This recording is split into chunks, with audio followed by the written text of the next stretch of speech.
Bonjour, je suis Sébastien Boucher, je suis mécène Audition Solidarité depuis 9 ans maintenant.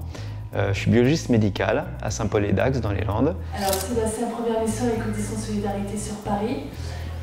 Est-ce que tu peux me raconter un petit peu ce que tu es venu faire sur cette mission?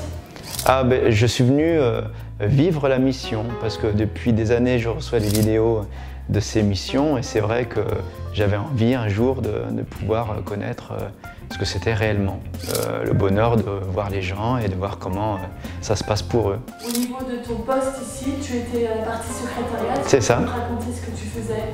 Eh bien tout simplement on accueille tous les patients qui viennent pour la journée, donc ça commence tôt le matin puisqu'ils arrivent dès 9 h. Je prends leurs coordonnées, j'essaie de voir à peu près pour quel motif ils sont ici et puis après on les oriente pour la chaîne auditive qui va suivre, à la fois le médecin ERL, les audioprothésistes et puis jusqu'au retour où nous on les voit en fin de journée pour clôturer leur dossier. Hier tu me témoignais que les personnes, quand elles arrivaient, oui, c'est vrai. Différentes. C'est vrai, c'est vrai, oui c'est vrai.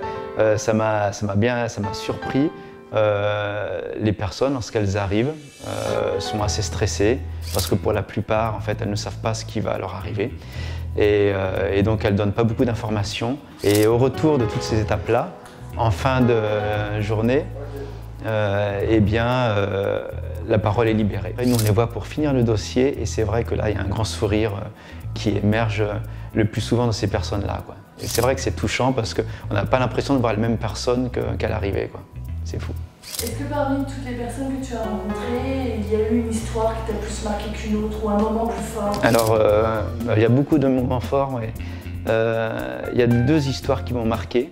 Une hier, c'est un petit garçon de 10 ans, pakistanais, et qui parlait pas français. Son papa non plus. Et le soir en partant, le papa était ravi parce que lui, il était ici, il parlait pas français non plus. Et de voir qu'il pouvait peut-être échanger avec son fils et que ça allait faciliter la vie de son fils à l'école, notamment pour apprendre à parler le français. Et ça m'a marqué parce qu'il a passé un long temps à nous remercier. Et avec moi qui le voyais en dernier, en fait, c'était l'association qui remerciait et on prenait les remerciements pour nous et c'était assez intéressant.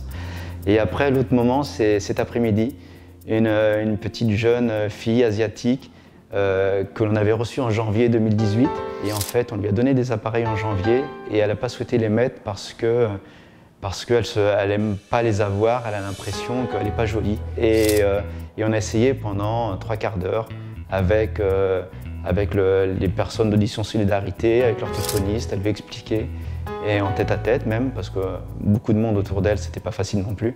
Et tout ça pour le fait qu'elle ne veut pas se faire équiper, qu'elle préfère à 14 ans rentrer au collège. Et voilà. Donc c'est dommage. Il y a le côté positif où on nous remercie, et puis on voit partir des jeunes qui auraient besoin d'avoir un appareil. Dernière question, si tu devais résumer la mission en un mot. Le vrai mot, c'est solidarité.